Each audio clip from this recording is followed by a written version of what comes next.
Au nom du Père et du Fils et du Saint-Esprit. Amen. Nous allons parler aujourd'hui de la 12e grande partie de la messe, qui est la partie de la liturgie de l'Eucharistie, comme on appelle. Il y a une première grande partie qu'on appelle la liturgie de la parole. Il y a le rite d'introduction, la salutation du prêtre, le chant de Gloria, la récitation de Gloria et l'hymne de la gloire. Et après, il y a les lectures. Cette partie s'appelle la liturgie de la parole, composée par la lecture de l'Ancien Testament, en psaume, et on les chante, on les prie, ou bien, la 12e lecture, généralement c'est ce sont les lettres de Saint Paul, ou bien une lettre de Saint Pierre, une lettre catholique, et le livre de l'Apocalypse, bon, selon, du Nouveau Testament est toujours choisi la 12e lecture, et l'Évangile. Ensuite, il y a la prédication. La messe continue avec la prière des fidèles, le dimanche spécialement, et après, les credos, et après la prière des fidèles. Les credos, c'est la profession de foi qu'on fait après l'homélie, et la prière des fidèles. Et là, la prière des fidèles conclut la première partie de la messe. La deuxième partie commence avec la présentation de dons, qu'on appelle l'offertoire. Offrir, offertoire, offrir. Alors, cette présentation de dons, on le fait de deux manières. On peut le faire de deux manières. D'une manière plus simple, qui est en menant les offrandes qui sont à côté dans une petite table qu'on appelle crédence. Pourquoi crédence? Parce que ça vient de credere, les choses qu'on croit, les choses qu'on croit. Pourquoi? Parce qu'il y a les choses nécessaires pour précisément le mystère de la foi, et préparer le mystère de la foi, préparer l'Eucharistie, qui va être le mystère de la foi. Donc, on amène de la crédence les offrandes, le pain et les vins, les hosties et les vins, ou bien il y a une procession d'offrandes, surtout dans les grandes cérémonies ou les maisons de formation des religieux ou des communautés importantes des religieux et des religieuses. Donc, on amène les offrandes du fond du temple jusqu'au devant l'autel. Seulement les offrandes qui sont présentées pour la consécration, c'est-à-dire les hosties et les vins sont déposés sur l'autel. Les autres sont déposés avant. On va parler tout à l'heure de cela. Donc, il y a la procession d'offrandes ou bien la procession d'offrandes aussi depuis la crédence à côté de l'autel. Qu'est-ce que nous apportons vers l'autel? Et nous le savons bien, c'est les offrandes du pain et du vin, qui est la matière, comme on dit pour les sacrifices eucharistiques. Les hosties qu'on consacre, c'est du pain, c'est-à-dire elles sont faites de la farine de blé, du blé. Et c'est un pain mélangé avec de l'eau. C'est une pâte qu'on fait avec de la farine de blé mélangée avec de l'eau, simplement, sans sel. Dans la liturgie latine, le pain pour la messe, les hosties n'ont pas de levure. On dit pain sans levain. Tandis que dans la liturgie orientale, l'Église, par exemple l'Église copte, l'Église grecque catholique, utilise le pain pour la messe qui contient de la levure fermentée. L'essentiel, ce qui commande l'Église pour tous les catholiques, c'est que le pain soit de blé, de la farine de blé. Le vin, c'est aussi le vin naturel, le vin naturel du raisin. Il doit être pur, c'est-à-dire sans sucre ajouté,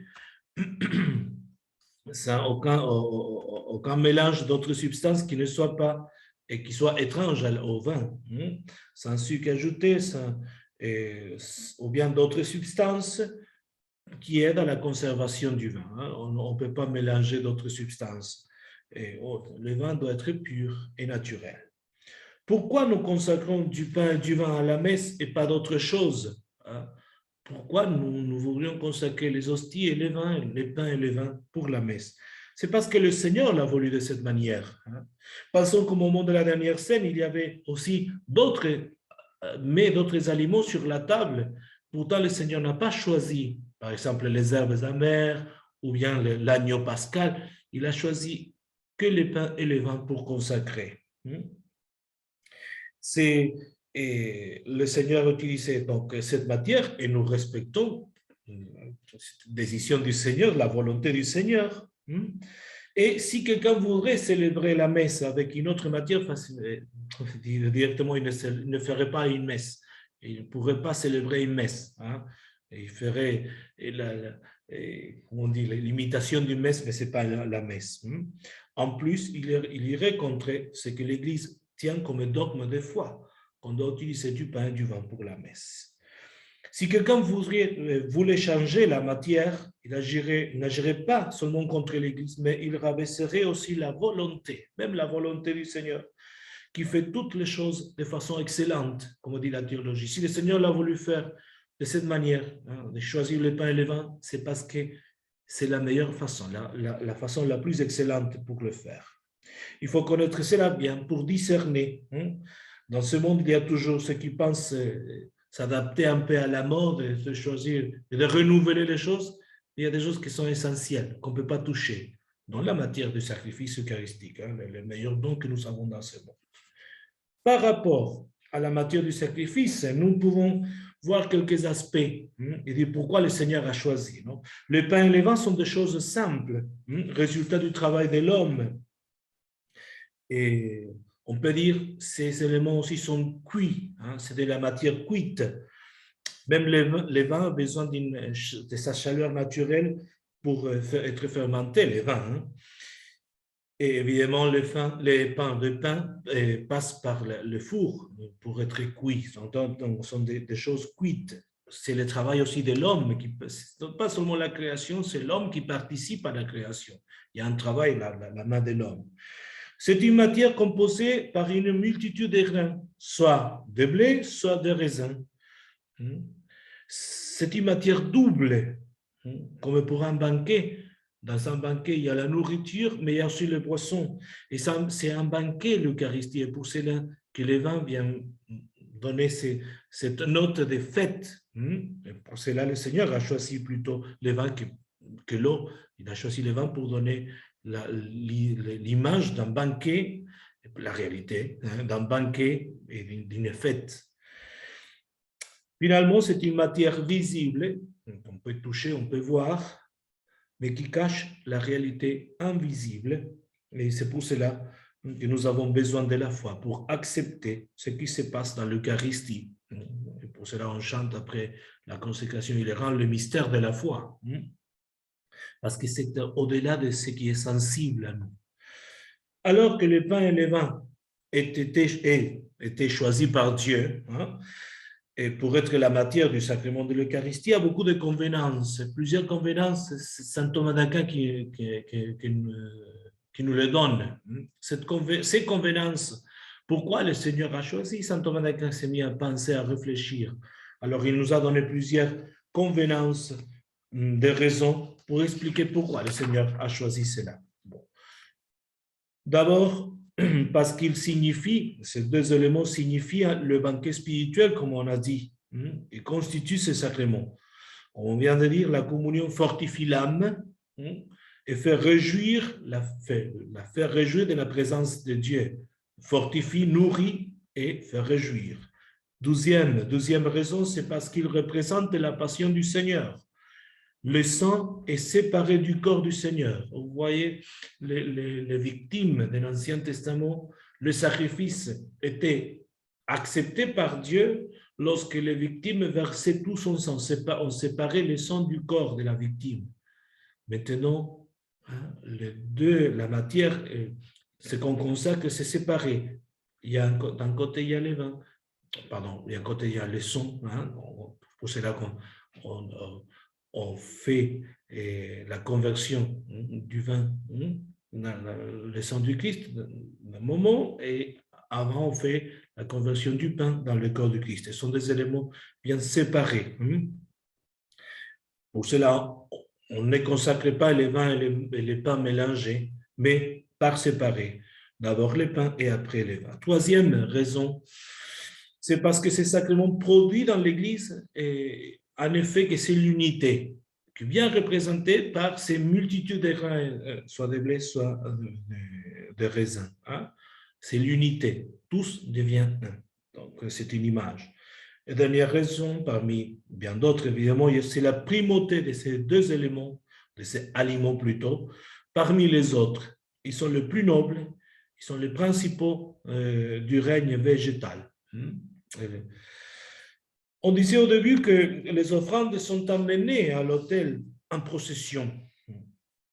Cette procession veut signifier l'offrande que nous faisons de nous-mêmes, de notre vie, de toutes nos choses, les choses que nous possédons. Tout est offert à Dieu par Jésus-Christ pour qu'il se digne les accepter, les sanctifier, les bénir. Notre vie veut dire la prière, le travail, la famille, les amitiés, les projets, les joies, les peines, les souffrances, même nos inquiétudes et même nos espoirs, tout cela est offert avec ces dons. C'est une attitude de don total et qui reste présente au long de toute la messe, non seulement à ce moment-là. On offre à ce moment-là, mais cette offrande reste pour toute la messe. Cela accompagne le pain, c'est-à-dire les hosties qui vont dans la patène, dans le ciboire, et les vins dans la burette, que c'est le petit verre contient, ça s'appelle burette, contient le vin, et il y a aussi l'eau dans une burette à côté de l'autel. À ce moment-là, on fait aussi la quête qui l'aide concrète pour les besoins de l'Église. Seulement les hosties et les vins sont déposés sur l'autel, et pas d'autres éléments, parce qu'une procession d'offrande peut aussi contenir, on peut apporter aussi d'autres dons, d'autres choses offertes. Par exemple, on offre aussi des aliments pour les pauvres. Mais sur l'autel, on doit déposer les pains et les vins. Alors, c'est intéressant de connaître ce qu'il dit le pape Benoît par rapport à la procession des offrandes. Dit le pape Benoît, dans ce geste humble et simple se manifeste en réalité une signification très grande. Dans les pains et dans les vins que nous apportons à l'autel, toute la création est assumée par le Christ Rédempteur pour être transformée et présentée au Père. Dans cette perspective, nous portons aussi à l'autel toute la souffrance et toute la douleur du monde, dit le pape, dans la certitude que tout est précieux aux yeux de Dieu. Ce geste doit être vécu dans sa signification authentique. Il n'a pas besoin d'être amplifié par des complications inopportunes, c'est-à-dire exagérer la procession des offrandes. Il permet de mettre en valeur la participation que Dieu demande à l'homme dès les origines pour porter à son accomplissement l'œuvre divine en lui et pour donner ainsi un sens plénier au travail humain, parce que c'est notre travail qu'on nous apporte. La liturgie n'est pas une auto-manifestation de la communauté qui, comme on le dit, entre en scène à travers celle-ci, mais représente au contraire pour la communauté le fait de sortir de la condition d'être elle-même et accéder au grand banquet des pauvres. Dieu nous donne la possibilité, voire la grâce, d'entrer dans ce banquet. L'entrée dans la communauté, la grande communauté vivante dans laquelle Dieu lui-même nous nourrit. Ce caractère universel de la liturgie doit entrer à nouveau dans la conscience de tous. Dans l'Eucharistie, nous recevons une chose que nous ne pouvons pas faire.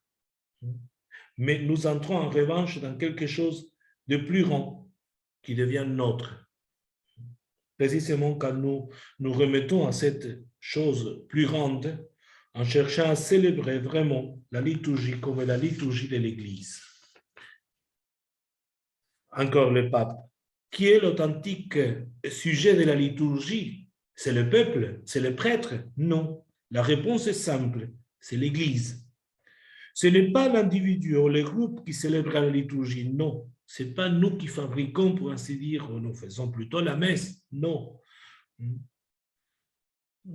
C'est l'Église. Et la liturgie est tout d'abord une action de Dieu à travers son Église, à travers l'Église, qui possède son histoire, sa riche tradition et sa créativité. C'est une action de Dieu à travers son Église. C'est pas mon action, l'action du prêtre, c'est pas l'action de la paroisse, du groupe, non. C'est l'action de Dieu à travers son Église. Alors, sur ces pains et ces vins, et qui sont maintenant séparés, pour cela il y a cette séparation, maintenant ces pains et ces vins sont séparés. Pour les sacrifices, on prononce d'abord une bénédiction. Vous avez le texte. Tu es béni, Seigneur Dieu de l'univers, nous avons reçu de ta bonté le pain que nous te présentons. Regardez cela, nous avons reçu ce que nous te présentons, fruit de la terre et du travail des hommes. Je rappelle qu'il y a la participation de l'homme. Il deviendra pour nous le pain de la vie. Pour le vin, tu es béni, Seigneur Dieu de l'univers, nous avons reçu de ta bonté le vin que nous te présentons, fruit de la terre et du travail des hommes. Il deviendra pour nous le vin du royaume éternel. Et dans les calices, on verse une petite goutte d'eau aussi. Et c'est un geste. Comme a fait certainement le Seigneur au moment de la dernière scène, parce que c'était parmi les rites de la célébration de la Pâque juive, ajouter une petite goutte d'eau dans les vins. Pour nous, pour les chrétiens, elle est le symbole du peuple de Dieu, comme le disait déjà Saint Cyprien. Le vin absorbe l'eau. Et comme il est impossible de séparer l'eau de ce vin, car l'eau devient du vin, il est impossible de séparer les chrétiens du Christ. Par la grâce, nous sommes tellement unis au Christ que nous sommes une seule chose avec lui. Et nous sommes le Christ lui-même, dit toujours Saint Cyprien. Et pour cela, en versant l'eau, la goutte d'eau dans les calices, le prêtre dit cette prière. Comme cette eau se mêle au vin pour le sacrement de l'Alliance, puissions-nous être unis à la divinité de celui qui a pris notre humanité. Bien. Une fois le pain et le vin offerts, et juste avant qu'il ne prononce la prière sur les offrandes, la liturgie met sur les lèvres du prêtre la magnifique prière des 3 jeunes gens dans la fournaise de Babylone. C'est fait historique raconté par le prophète Daniel, plutôt dans le livre du prophète Daniel, dans les chapitres 3, 39. 3 jeunes condamnés à mort dans une fournaise, ils prient, ils font cette prière. Cette prière est dite à la messe par les prêtres. Généralement, c'est une prière en silence, on ne l'écoute pas, mais ils s'inclinent devant l'autel plutôt, pas les offrandes, devant l'autel. Il dit cela: humbles et pauvres, nous te supplions, Seigneur, accueille-nous, que notre sacrifice en ce jour trouve grâce devant toi. Une prière prise de l'Écriture. Le prêtre peut aussi, après encenser les dons qui sont sur l'autel, il encense aussi la croix. Pourquoi? Parce que pour unir, c'est l'image donnée par la fumée. La fumée remplit tout. Donc, la croix est unie aussi va être unie aussi à ce sacrifice, va être unie à la croix plutôt. Il encense la croix, il encense tout l'autel, et après, il est lui-même encensé par les servants, et le servant ou le diacre doit encenser le peuple. Pourquoi? Parce que c'est la marque qu'on est tous, comment dire, unis, comme l'image de la fumée, nous sommes tous touchés par la fumée, on est tous unis au sacrifice, et le sacrifice est évidemment uni au sacrifice de la croix. Et ça, c'est la symbologie de l'encens. Et après cela, le prêtre va se laver les mains. Ce geste, évidemment, c'est un geste, originalement, c'était pratique, et encore c'est pratique parce qu'on touche l'ascensoir, donc il faut se laver les mains pour le moment le plus important, mais ce geste est très vite, dans l'histoire, spiritualisé, a été très vite spiritualisé. Il est devenu un rappel du baptême, un rappel pour les prêtres du baptême, mais aussi un rappel du lavement des pieds. Rappelons-nous que le lavement des pieds fait partie aussi du banquet de l'agneau, de Pâques du Seigneur. Le Seigneur a lavé les pieds, comme nous dit l'évangile de Saint Jean dans le chapitre 13. Donc, ces lavements de mains rappellent le lavement des pieds, et le début aussi de de la scène eucharistique du Seigneur, banquet de Pâques, mais aussi c'est une image de la passion du Seigneur. Rappelons-nous que c'est Ponce Pilate qui va se laver les mains avant que le Seigneur ne s'offre un sacrifice sur la croix. Donc, il y a le lavement des mains, accompagné encore une prière prise dans du psaume 50, le psaume pénitentiel que nous prions chaque vendredi. Lave-moi de mes fautes, Seigneur, purifie-moi de mon péché. Avant le Concile Vatican II, l'Église utilisait aussi une autre partie d'un psaume, le psaume 25, versets 6 et 7. « Je lave mes mains en signe d'innocence pour approcher de ton autel, Seigneur, pour dire à pleine voix l'action de grâce et rappeler toutes tes merveilles. » Donc, maintenant, si le prêtre prie, « Lave-moi de mes fautes, Seigneur, purifie-moi de mon péché. » Ensuite, on se prépare déjà pour la prière eucharistique, par l'invitation à prier avec le prêtre et par la prière sur les offrandes. Il y a une petite prière. Donc, le prêtre invite le peuple. Priez, frères et sœurs, que mon sacrifice, qui est aussi le vôtre, soit agréable à Dieu le Père Tout-Puissant. Et pour bien marquer que c'est le sacrifice, le ministre, c'est le prêtre, mais le peuple participe à ces sacrifices, qui est aussi les siens. Que le Seigneur reçoive de vos mains ces sacrifices, à la louange et à la gloire de son nom, pour notre bien et celui de toute l'Église. Avant, on disait, c'est pas l'avant, c'est l'option aussi, prions ensemble au moment d'offrir le sacrifice de toute l'Église, pour la gloire de Dieu et le salut du monde. Actuellement, on a ajouté cette prière comme la première après l'autre option. À la messe, on dit une seule prière sur les offrandes, une seule prière sur les offrandes après avoir préparé tout, après avoir invité le peuple, qui se termine par une conclusion brève par Jésus le Christ, notre Seigneur. Et le peuple, après cette prière, dit Amen. À la fin, tout est prêt pour commencer le sacrifice eucharistique, c'est-à-dire la consécration des dons, de ces dons qu'on a déjà offerts, on a béni, on a encensé, mais ces dons-là vont passer à un autre moment plus important que c'est la consécration dans le corps et le sang du Christ. Demandons la grâce de que cette offrande aussi que nous faisons de nous-mêmes soit toujours unie à celle du Christ et soit toujours agréable à Dieu notre Seigneur. Comme nous allons dire aussi, le prêtre va dire après dans la prière eucharistique numéro 1, s'il choisit la numéro 1, nous t'en supplions Seigneur, Dieu Tout-Puissant, que cette offrande soit portée par ton ange en présence de ta gloire sur ton autel céleste, la connexion entre la liturgie du ciel et la liturgie de ce monde, afin qu'en recevant par notre communion l'autel, le corps et le sang de ton Fils, nous soyons comblés de ta grâce et de tes bénédictions.